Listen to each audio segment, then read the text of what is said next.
வணக்கம். இன்றைய காலை நேர பிரதான செய்திகள். விரிவான செய்திகளுக்கு செல்ல முன்னர் முதலில் தலைப்புச் செய்திகள். 2026 வரவு செலவு திட்டத்தின் 2ஆம் வாசிப்பு விவாதம் இன்று ஆரம்பம். ஆத்துரலிய ரத்தன தேரரின் கட்சி அரசாங்கத்துக்கு ஆதரவு வழங்க தீர்மானம். சபையில் தூங்கிய அர்ச்சனா எம்பி விளக்கம். பாதீட்டில் உள்ளடக்கப்படாத தமிழ் மக்களின் காணி விடுவிப்பு ஸ்ரீதரன் எம்பி குற்றச்சாட்டு. தொடர்வது விரிவான செய்திகள்.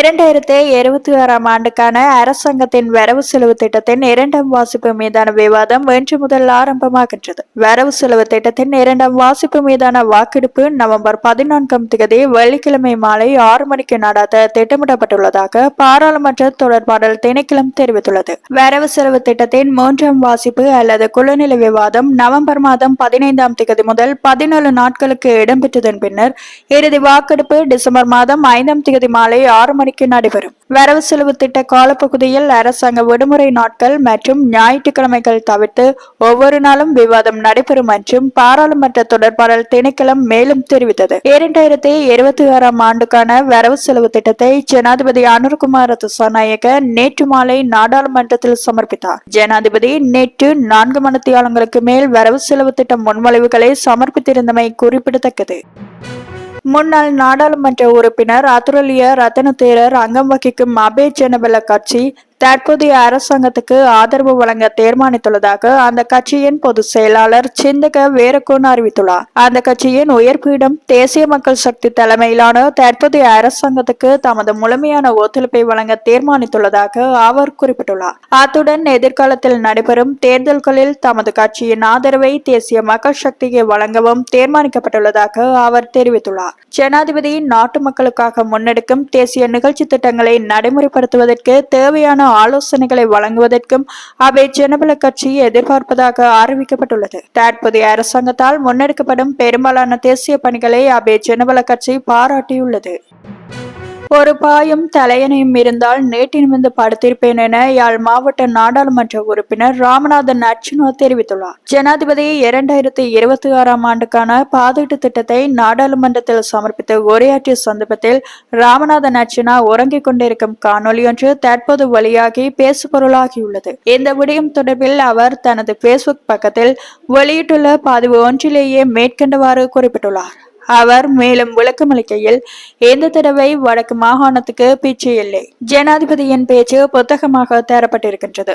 வடக்கு மாகாணத்துக்குரிய எந்த சிறப்பு நிதியும் எங்கேயும் இல்லை. வடக்கு மாகாணத்துக்கு எந்த நிதியும் இந்த முறை பாதீட்டில் குறிப்பிட்ட அளவாக ஒதுக்கப்படவில்லை. போன முறை 5000 மில்லியன் பாதை, 1500 மில்லியன் வட்டுவாகல் பாலம் என்றெல்லாம் ஏமாற்றப்பட்டோம். நூலகத்துக்கு 200 மில்லியன் என்றார்கள். இந்த தடவை எதுவுமே இல்லை. போன தடவை நாடாளுமன்ற உறுப்பினர்களுக்காக ஒதுக்கப்பட்ட 9.3 மில்லியன் கூட பாவிக்கவில்லை. வடக்குக்காக ஒதுக்கப்பட்ட 5000 மில்லியன் பாவிக்கப்படவும் இல்லை.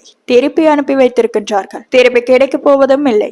நெத்திரிக்கொள்ளாமல் வேறு என்ன செய்வது? ஒரு பாயும் தலையணையும் இருந்தால் நேற்று நிமிர்ந்து படுத்திருப்பேன். பெரிய ஆசையுடன் நாடாளுமன்றத்துக்கு காலையிலேயே வந்திருந்தேன். மிகப்பெரிய ஏமாற்றம். இடையில் எழும்பி போனால் சரியில்லை தானே என பதிவிட்டுள்ளார்.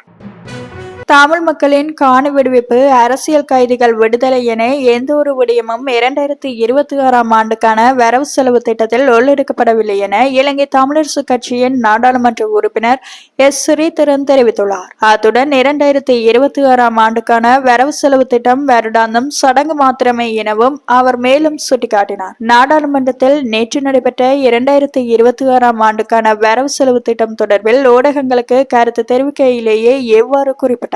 அங்கு அவர் மேலும் தெரிவிக்கையில், ஜனாதிபதியால் சமர்ப்பிக்கப்பட்டுள்ள 2026ஆம் ஆண்டுக்கான வரவு செலவு திட்டம் ஒரு சம்பிரதாயமாக சடங்காகவே உள்ளது. இந்த வரவு செலவு திட்டத்தில் நாட்டின் முக்கிய பிரச்சனையான இனப்பிரச்சனை தொடர்பில் ஜனாதிபதி எந்த ஒரு தீர்வையும் முன்வைக்கவில்லை. 2025ஆம் ஆண்டின் கொடுத்த வாக்குறுதிகள் தொடர்பில் ஜனாதிபதி எதுவும் சொல்லவில்லை. தமிழ் மக்களின் காணி விடுவிப்பு, அரசியல் கைதிகள் விடுதலை என எந்த ஒரு விடயமும் இதில் உள்ளெடுக்கப்படவில்லை. ஆசிய வங்கி உள்ளிட்ட வெளிநாட்டு வங்கிகள் வங்கிகளில் கடன் பெற்று அபிவிருத்தி பணிகளை முன்னெடுத்து செல்வதாக ஜனாதிபதி தெரிவிக்கின்றார். அவ்வாறு பெரும் கடன்களை எந்த வகையில் இவர்கள் அடைக்கப் போகின்றார்கள், அதுவும் மக்களின் தலைகளில் தான் சுமத்தப்படக்கூடும். வழமையாக ஒரு அரசாங்கம் வருடாந்தம் கொண்டுவரும் ஒரு வரவு செலவு திட்ட சடங்காகவே இந்த வரவு செலவு திட்டமும் அமைந்துள்ளது. அதாவது இது ஒரு வெற்றி வரவு செலவு திட்டம் என்று தெரிகின்றது என ஸ்ரீதரன் தெரிவித்திருந்தமை குறிப்பிடத்தக்கது. நேட்டோ பிரதேசத்தின் மீது ரஷ்யா தாக்குதல் நடத்தக்கூடும் என்ற எச்சரிக்கையை ஜெர்மனியின் உயர்மட்ட ராணுவ அதிகாரி ஒருவர் வெளியிட்டுள்ளார். ஜெர்மனியின் கூட்டு நடவடிக்கை கட்டளை தலைவரான அலெக்சாண்டர் சோல்ஃபிராங்க் பெர்லினில் உள்ள தனது தலைமையகத்தில் பேசிய போது ரஷ்யாவின் தற்போதைய போர்த்திறனை முன்னிட்டு உடனடியாக சிறிய அளவிலான தாக்குதலை நடத்த ரஷ்யா தயாராக இருக்கலாம் என தெரிவித்துள்ளார். இது குறித்து மேலும் தெரிவித்த அவர், ரஷ்யாவின் தற்போதைய ராணுவ திறன்களையும் அதன் போர் சக்தியையும் பார்த்தால் நாளைக்கே நேட்டோ பிரதேசத்தின் மீது ஒரு குறுகிய தாக்குதலை ரஷ்யா மேற்கொள்ள முடியும். ரஷ்யாவின் விமானப்படை மற்றும் அணு ஆயுத கிடங்குகள் பெரும்பாலும் மாறாமல் உள்ளன. குறுகிய கால தாக்குதலுக்கு தேவையான அளவு டேங்குகள் இன்னும் ரஷ்யாவிடம் உள்ளன. தரைப்படைகள் இழப்புகளை சந்தித்து வரினும் ரஷ்யா தனது மொத்த படையணியை 1.5 மில்லியன் வீரர்களாக உயர்த்துவதை நோக்கமாக கொண்டுள்ளது என்று தெரிவித்தார். மேலும் ரஷ்யாவின் கருங்கடல் கடற்படை பெரும் சேதத்தை சந்தித்திருந்தாலும் மற்றும் கடற்படை பிரிவுகள் இன்னும் வலுவாக உள்ளன என்றும் அவர் தெரிவித்துள்ளார். அலெக்சாண்டர் சோல்ஃபிராங்க் மேலும் எச்சரித்ததாவது, ரஷ்யா தனது ராணுவ மறுசீரமைப்பை எவ்வாறு தொடர்ந்து கொண்டிருந்தால் 2029 ஆண்டுக்குள் நேட்டோ பிரதேசத்தின் மீது பெரிய அளவிலான தாக்குதலை மேற்கொள்ளும் திறனை அடையும் என தெரிவித்துள்ளார். இந்த எச்சரிக்கை ரஷ்யா மற்றும் நேட்டோ இடையேயான தற்போதைய பதற்ற நிலையை மேலும் தீவிரப்படுத்தக்கூடும் என சர்வதேச பாதுகாப்பு வட்டாரங்கள் கவலை தெரிவித்து வருகின்றன. இலங்கை கிரிக்கெட் நிறுவனம் நேற்றைய தினம் எதிர்வரும் பாகிஸ்தான் சுற்றுப்பயணத்துக்கான இலங்கை அணி குழாமை அறிவித்தது.